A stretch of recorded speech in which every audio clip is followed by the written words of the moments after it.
Hello, everybody, and welcome back to the Patreon podcast. This week I wanted to talk about the idea of mental overhead. And this is something that I've been struggling with for the past month or so, and I felt like this was a good opportunity for me to get it out and talk about it a little bit more. So I am working on renovating our kitchen. This is something that I'm not doing personally as much as I'd like to. I don't have the time or skills necessary to make that happen in a timely fashion.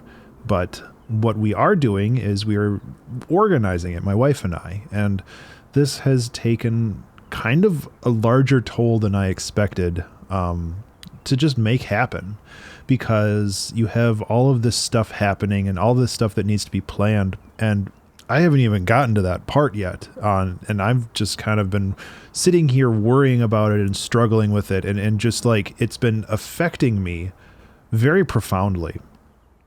And what I did yesterday is I sat down and I wrote down everything that I knew about the project, how much I knew it would cost so far, and some of the unknown costs that I know I have to figure out, and every step of the process, from removing the furniture, taking things out of the cabinets, removing the cabinets, everything. I took down every single piece of information that I could think of.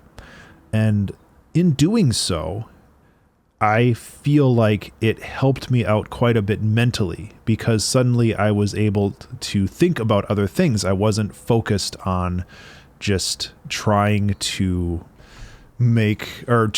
remember what everything I had to do. So it allowed me to kind of offload all of this stuff. And that's kind of what I wanted to talk about. Just the mental overload of just trying to retain all of this stuff all at once. And this was a real big problem for me, because it was causing me to kind of spiral into depression and stuff like that, simply because I was in kind of this mental cloud. I couldn't break out of it because all of my mental energy was being consumed by just trying to figure all this stuff out in my head, where I should have written it out and tried to plan it out on paper, because then it's retained. I don't have to remember it.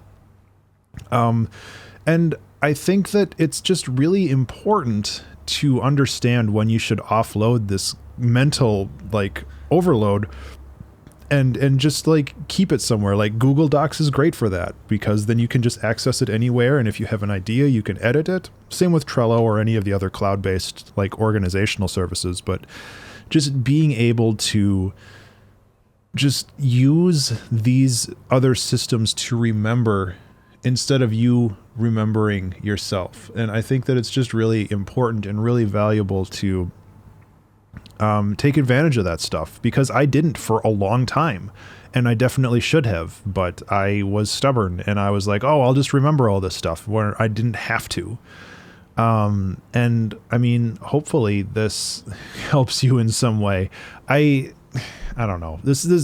Sometimes these podcast episodes are me just ranting about myself, and this is definitely one of them. But I just really wanted to express that, it's very easy to feel like you have to remember everything or plan everything in your head, because that's the way it's supposed to be. Whereas it really should just be something that should be planned on paper or on a Google Doc, something shared, because then it's way easier to process all this stuff out, and you don't have to retain it all in your head, which is a huge mental load. I think that's everything that I wanted to talk about. It's just one of those things that has been really bugging me lately, and I finally wrote everything down yesterday, and today has been a much better day, markedly better. And I was very, very surprised at that. And the weather might have something to do with that. My allergies might have something to do with that. There's a lot of things. There's a lot of contributing factors, but just the ability to offload that kind of overload feeling is really important. So that's it. Thank you so much for listening, and thank you so much for being a Patreon supporter. I really do appreciate it. I hope you have a wonderful weekend, and I'll talk to you in the next one. Be remarkable.